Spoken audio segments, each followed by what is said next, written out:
नमस्कार व्यूअर्स, आज हम आपको केदारनाथ जी के दर्शन कराने ले चलेंगे।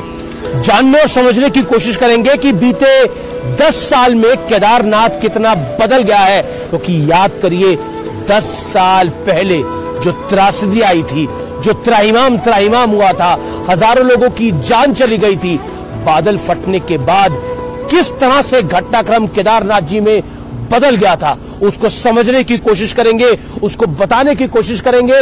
और आज इस समय हम मौजूद हैं फाटा में, और फाटा से हम सीधा चलेंगे इस हेलीकॉप्टर में बैठकर केदारनाथ जी।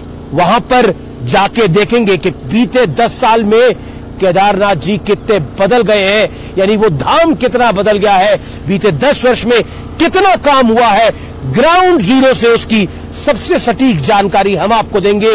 लेकिन एक पत्थर था, कहते हैं कंकर कंकर शंकर है, एक पत्थर था, एक शिला थी जिसने उस मंदिर को बचा लिया था। वो शिला कौन सी थी, उस शिला का महत्व क्या था, जानने समझने की और सोचने की कोशिश करेंगे कि उस शिला ने कैसे केदारनाथ जी को बचा लिया था। वो शिला क्या वाकई अलौकिक है? देखिए मेरे साथ आज का ये विशेष एडिशन।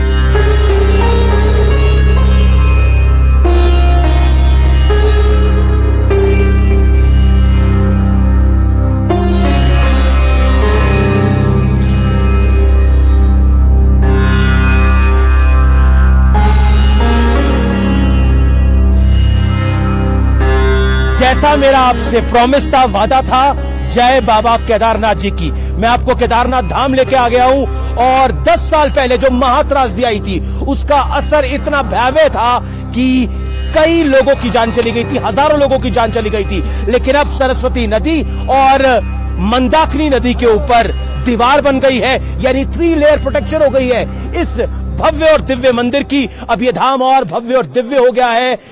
और प्रधानमंत्री मोदी बीते 9 सालों के अंदर 6 बार बाबा केदारनाथ के दरबार आ चुके हैं। और साथ ही साथ उनका स्पेशल फोकस रहता है यहां पर डेवलपमेंट के लिए और इसके पुनर्निर्माण के लिए। हम कह सकते हैं कि पहले से ज्यादा 10 साल पहले जो था, उससे बहुत भव्य और दिव्य केदारनाथ धाम बन गया है।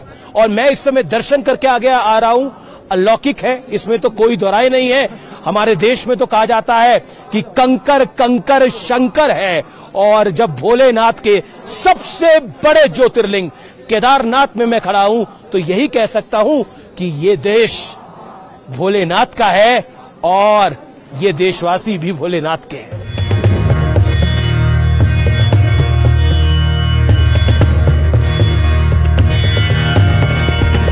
हम जैसा केदारनाथ धाम पे हैं, 10 साल पहले भयावह त्रासदी आई थी। कितनी बड़ी त्रासदी थी और क्या असर था? बहुत विकराल त्रासदी थी, बहुत सब कुछ तहस नहस हो गया था।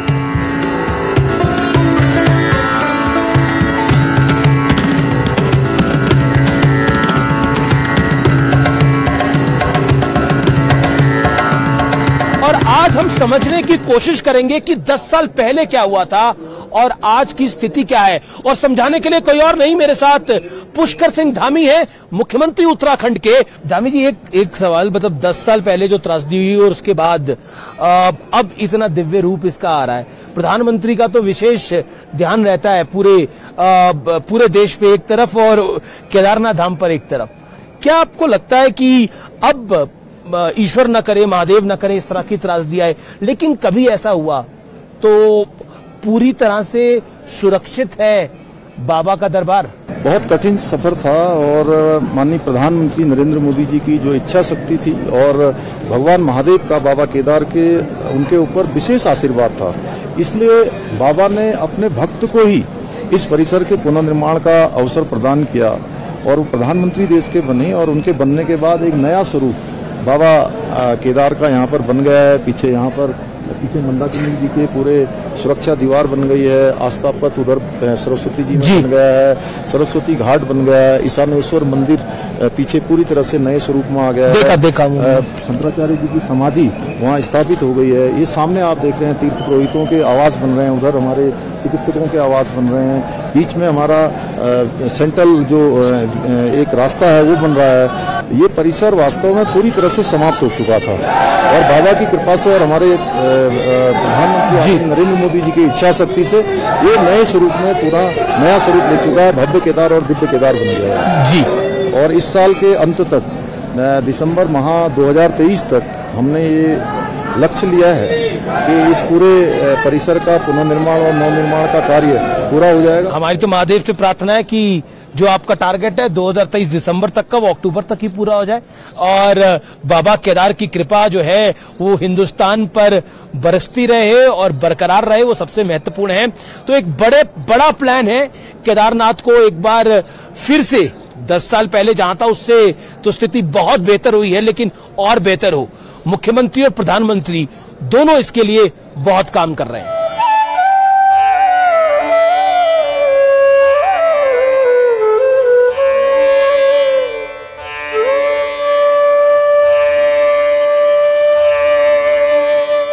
दिक्कत तो नहीं। तो आप लोग मार्च से यहाँ पर हैं? जी। एक्चुअली मैं अमीश भाई यहाँ पर क्या है, इन लोगों को बड़ी दिक्कत होती है यहाँ पर। जब अभी बर्फ पड़ती है तो ये समझ लीजिए कि 2-3 महीना काम करना भी बहुत कठिन हो जाता है। तो 2-3 महीने कैसा होता है काम करना, अगर आप बता पाए? सांस फूलने लगती है ना। सांस फूलने लगती है। अच्छा। और बाबा की कृपा लगा, सब बाबा की कृपा तो है। ये उत्तरकाशी से, यूपी से, कोई बिहार से है? बिहार से भी है।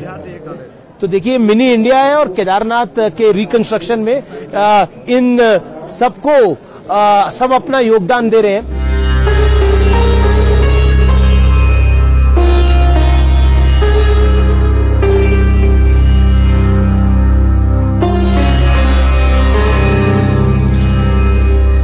जैसा मेरा आपसे वादा था कि आज मैं आपको केदारनाथ धाम के दर्शन कराऊंगा और केदारनाथ धाम में बीते 10 साल में क्या काम हुआ है उसका हम जायजा लेंगे। यानी उत्तराखंड सरकार और केंद्र सरकार की दोनों की एक तरह से मिलकर दोनों ने क्या काम किया है उसका हम जायजा लेंगे। जय बाबा केदारनाथ की। पुष्कर सिंह धामी जी, हर हर महादेव। हर हर महादेव, हर हर महादेव। बीते 10 साल में बहुत सा काम हुआ है, लेकिन 10 साल पहले जो त्रासदी आई थी और आज जो परिस्थिति हमें देखने को मिल रही है, क्या कहना चाहते हैं? देखिए 10 साल पहले बाबा केदार का ये प्रांगण पूरी तरह से क्षतिग्रस्त हो गया था जी। वो बहुत बड़ी त्रासदी थी और पूरे देश दुनिया ने उस त्रासदी को देखा और एक पूरे मास्टर प्लान के तहत यहाँ पर जितनी पुरानी बिल्डिंगें हैं, ये सारा जब त्रासदी आई थी उसकी तस्वीरें भी हम देख रहे हैं। जब त्रासदी आई थी तो उसके साथ ये सारा बह गया था, ये पूरा का पूरा सारा क्षतिग्रस्त हो गया था। केवल यहाँ पर जो है ये भगवान का प्रांगण ही शेष रह गया था और वो भीमशिला ने बचाया। भीमशिला ने आकर जो है सारी जो आपदा का जो आने वाला सैलाब था उस सैलाब को डाइवर्ट किया था और इसको उन्होंने ही पूरी तरह से यहाँ रक्षा हुई थी। और इन 10 सालों में ये भव्य केदार और दिव्य केदार बना है और दिसंबर माह 2023 तक माननीय प्रधानमंत्री जी के दिशा निर्देशन में यहाँ का काम तेजी से चल रहा है। वो स्वयं भी लगातार प्रत्येक माह इसकी समीक्षा करते हैं, लगातार कभी ड्रोन से जो वहाँ पर से लेते हैं और स्वयं भी उनके लगातार यहाँ पर प्रवास होते हैं और हर प्रवास में उनका यही ध्यान रहता है कि पिछली बार उनको स्मरण रहता है कि पिछली बार में जब आया था तो इतना काम हुआ था, इस बार कितना हुआ है। जैसे पिछली बार एक सवाल मैं आपसे पूछना चाहता हूं कि आपने बीते कई वर्षों में काम देखा होगा, लेकिन 3 ऐसे काम जिसमें सबसे बड़ी कठिनाई आई। नहीं देखिए, चूंकि यहाँ का मास्टर प्लान बनाना या एक ऐसा कोई काम जिसमें बड़ी कठिनाई आई जिसको करने में? यहाँ के सारे ही काम करना बहुत कठिन काम है और एक चुनौती है, क्योंकि यहाँ पर 6 महीने काम नहीं हो पाता है और जो हमारे श्रमिक वर्ग जो मजदूर भाई काम करने आते हैं पूरे भारत भर से, और दूसरा यहाँ पर जो मटेरियल लाना होता है वो या तो मैन पावर मैनुअल से लाया जा सकता है, घोड़े खच्चरों में लाया जा सकता है या बड़े हेलीकॉप्टर के द्वारा लाया जा सकता है। वो भी बड़ा कठिन काम है, उस पर भी तेजी से काम चल रहा है। एक चीज, यहाँ पे श्रद्धालुओं की बहुत भीड़ रहती है। इस साल भी 40 लाख से ज्यादा श्रद्धालुओं का रजिस्ट्रेशन हुआ है, तो वो एक चुनौती रहती है कि केदारनाथ के कपाट जो हैं वो थोड़े समय के लिए ही खुलते हैं, कुछ महीनों के लिए ही खुलते हैं और सब चाहते हैं, पूरा देश चाहता है, पूरे विश्व के लोग चाहते हैं दर्शन हो पाए। तो उस सुविधा को लेकर क्या आपको लगता है एक बड़ा काम करने की जरूरत है? क्योंकि इस समय आपको लाखों व्यूअर्स हमारे देख रहे हैं। देखिए मैं प्रधानमंत्री जी का धन्यवाद करना चाहता हूं कि जो किसी ने सोचा भी नहीं और उन्होंने जब से यहाँ पर आकर रात्रि विश्राम किया, रात्रि को उन्होंने यहाँ पर प्रवास किया और रात्रि प्रवास के बाद उनके लगातार यहाँ पर जो प्रवास हुए, हर प्रवास में वो बाबा केदार में आए, उन्होंने पूजा अर्चना करी और पूजा अर्चना के बाद जिस प्रकार से ये परिसर में आने वाले जो तीर्थ यात्री हैं, श्रद्धालु हैं, भक्तगण हैं, उनकी संख्या लगातार बढ़ी है और एक एक दिन के 30,000 40,000 तक के रजिस्ट्रेशन है और ये हमारे लिए बहुत बड़ी चुनौती है। और माननीय प्रधानमंत्री जी ने इस दिशा में सोचते हुए यहाँ के लिए गौरीकुंड से केदारनाथ जी के लिए रोपवे का शिलान्यास कर दिया है और जब वो रोपवे बन जाएगा तो ये यात्रा आसान भी हो जाएगी और जो आने वाले जो यात्री हैं उनको आसानी से यात्रा कर भी पाएंगे। और हमारा भी ये संकल्प है कि आने वाले समय में जितने भी तीर्थ यात्री उत्तराखंड बाबा केदार की दर्शन के लिए आ रहे हैं उन सभी को दर्शन का अवसर मिले और हम दर्शन करवा पाएंगे तो निश्चित रूप से हम भी अपने आप को सौभाग्यशाली मानेंगे और बाबा केदार की कृपा से ये काम संपन्न होगा। आने वाले समय में सभी भक्त जो है उनके दर्शन कर पाएंगे।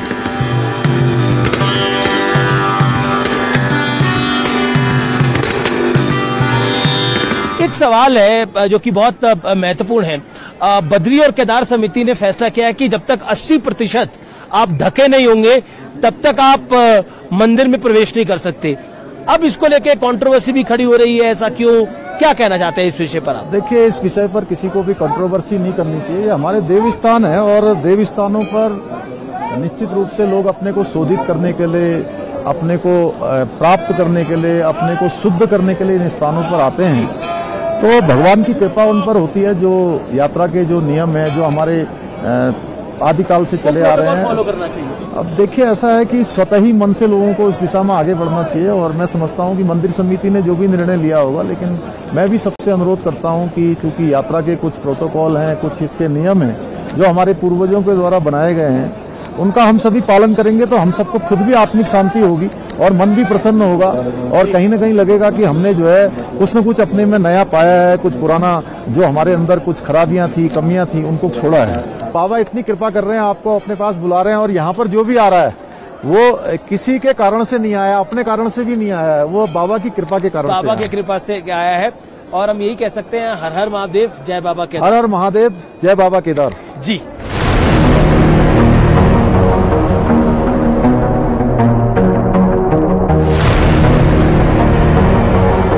धामी जी, एक सवाल जो कि बहुत महत्वपूर्ण है, इसका पुनर्निर्माण किसने शुरू करवाया, कैसे हुआ, इसके क्रेडिट को लेकर एक होड़ लगी हुई है। कांग्रेस कहती है हमने सब करा है, मोदी जी और ये जो बीजेपी की सरकारें हैं ये इसका क्रेडिट लेने का प्रयास कर रही हैं। बस देखिए, वो पूरी दुनिया जानती है और बाबा केदार उसी को मौका देते हैं, क्रेडिट हो या काम हो, जो काम करता है। और आदरणीय प्रधानमंत्री मोदी जी ने यहाँ पर काम शुरू करवाया, बहुत सारे लोगों को देश दुनिया के वो लेकर आए और उन्होंने यहाँ पर स्वयं आकर ध्यान गुफा में रात्रि प्रवास करके पूरे श्रद्धालुओं को एक बार फिर से। लेकिन ये क्रेडिट वाली पॉलिटिक्स क्या है? नहीं, देखिए, जिनके पास कोई काम नहीं है, जिन्होंने अपने समय में कोई काम नहीं किया, वो केवल जो है बातों को भटकाने के लिए इस प्रकार की बात करते हैं। और क्रेडिट जैसी कोई बात नहीं है। पूरी दुनिया जानती है कि मोदी जी के नेतृत्व में केदारनाथ जी हो, चाहे हमारा बद्रीनाथ जी का हो मास्टर प्लान हो, या हमारा हेमकुंड जाने वाला रोपवे हो, यहाँ के लिए 4 धाम ऑल वेदर रोडें बननी हो, यहाँ के ऋषिकेश कर्णप्रयाग रेल लाइन हो, उत्तराखंड के अंदर उन्होंने 9 रत्न जो विकास के दिए हैं जी, वो अपने आप में उत्तराखंड के लिए और इस देवभूमि के लिए और बाबा केदार के इस प्रांगण के लिए कहने के लिए पर्याप्त है, प्रत्यक्षम। लेकिन रोड वाला जो रूट है उस पर अभी भी थोड़ा काम होना बाकी है। नहीं, काम चल रहा है और कुछ बीच के दिनों में माननीय न्यायालय में कुछ मामले विचाराधीन थे, हमने उसकी पैरवी करी है। माननीय न्यायालय ने अब हमको उसकी अनुमति दे दी है, तो तेजी से जो रोड के काम है वो भी तेजी से हो जाएगा।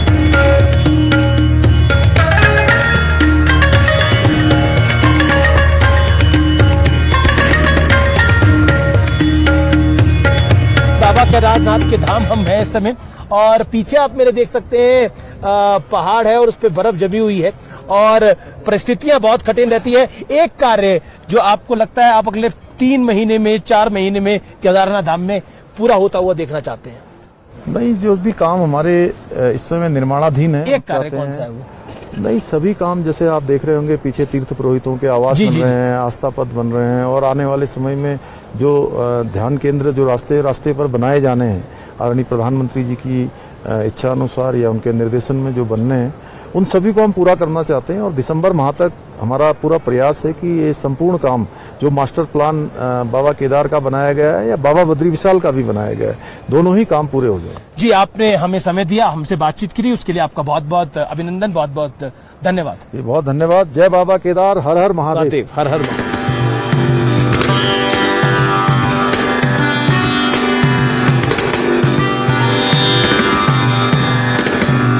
दर्शकों, व्यूअर्स, जैसा आप जानते हैं आज हम केदारनाथ धाम में हैं और हमने आपको आज दर्शन कराए केदारनाथ धाम के। और जब हम केदारनाथ धाम से आ रहे हैं तो आप देख रहे हैं इस तरफ पहाड़ हैं, हर तरफ पहाड़ है, बहती हुई नदी आपको दिख रही है, बर्फ से ढके पहाड़ आपको दिख रहे हैं और बहुत कठिन परिस्थिति हो जाती है और यहाँ पे मौसम अचानक बदल जाता है। जो सबसे महत्वपूर्ण पार्ट है मौसम, यानी जो वेदर है वो कभी भी बदल सकता है और उसके बदलने के बाद बहुत सी चीजें रुक जाती हैं। हेलीकॉप्टर रुक जाते हैं, यात्रा रुक जाती है, तो उसका बहुत इंपैक्ट होता है।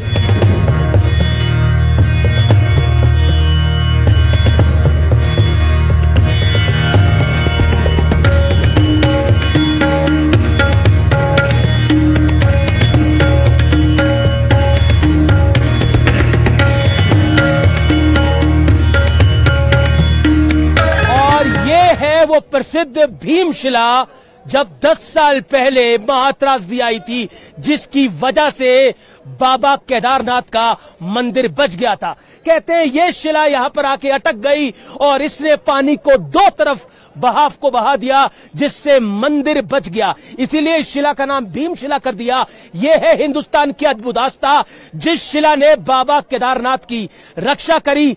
आज आप उस शिला को देखेंगे, 10 साल बाद जो बाबा केदारनाथ के धाम आता है वो इस शिला को प्रणाम करके जाता है। ये है भारत की संस्कृति। और मैं बार बार कहता हूं, हम अपना सब कुछ बदल सकते हैं लेकिन अपनी रूट्स यानी अपनी जड़ें नहीं बदल सकते। ये भारत की संस्कृति है, यानी जिस शिला ने रक्षा करी बाबा केदारनाथ के धाम की, मंदिर की, उसकी आज सब पूजा अर्चना करते हैं। ये टीके, ये चंदन, ये रुद्राक्ष, यहां लगातार आप देखते हैं कई पंडित बैठे हुए हैं। ये उसका सबसे बड़ा प्रतीक है और ये प्रतीक है भारतीय संस्कृति का। जो रक्षक होता है उसकी पूजा की जाती है, उसको प्रणाम किया जाता है। इसलिए मैं कहता हूं, भारत के सैनिक, चाहे वो थल, जल या वायु सेना के हो, चाहे वो पुलिस के जवान हो, वो हमारी रक्षा करते हैं। इसलिए उनको सैल्यूट करना बनता है। इसीलिए जब लोग सेना पर सवाल उठाते हैं तो मुझे बहुत गुस्सा आता है।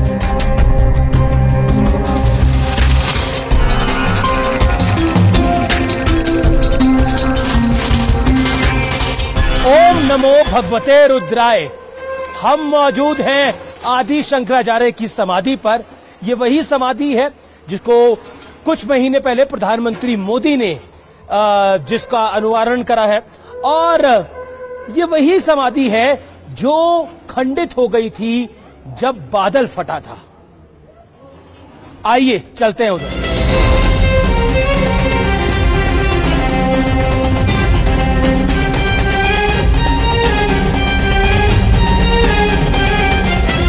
तो ये है आदि शंकराचार्य जी की समाधि, जहां पर उनकी मूर्ति का स्थापन किया है। प्रधानमंत्री मोदी ने इसका स्थापन किया था।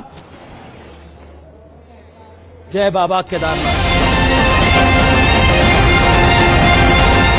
ये मूर्ति एक विशेष धातु से बनी है और किसी भी मौसम में टिक सकती है, ये इसकी बड़ी विशेषता है।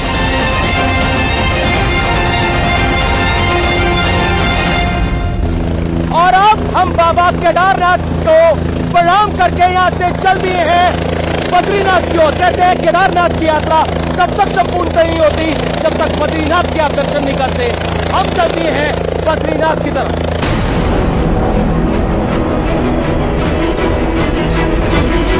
और व्यूअर्स, जैसा मेरा आपसे वादा था, केदारनाथ धाम से अब हम पहुंच चुके हैं बद्रीनाथ धाम और यहां से हम आपको बद्रीनाथ जी के दर्शन कराने लेके चलेंगे।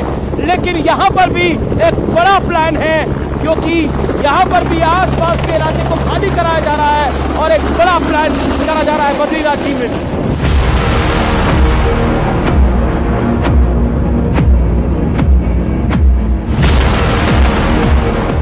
पहुंच चुके हैं बद्री विशाल और अब यहां से हम आपको वहां के दर्शन के लिए लेके चलेंगे। लेकिन यहां पर भी बहुत बड़ा मास्टर प्लान है कि दूर से ही मंदिर के दर्शन हो जाए। आपको जो ये आसपास का इलाका लगा दिख रहा है, इसको खाली कराया जा रहा है, जैसे काशी विश्वनाथ धाम को के आसपास खाली कराया गया, उस तरह से इसको प्लान किया जा रहा है। और प्रधानमंत्री मोदी की इस पे हमेशा विशेष नजर रहती है। जैसा केदारनाथ में मैंने आपको बताया था विशेष नजर रहती है, वैसे ही बद्रीनाथ के भी जो विकास है, जो वहां पर निर्माण हो रहा है, उस पे विशेष नजर रहती है।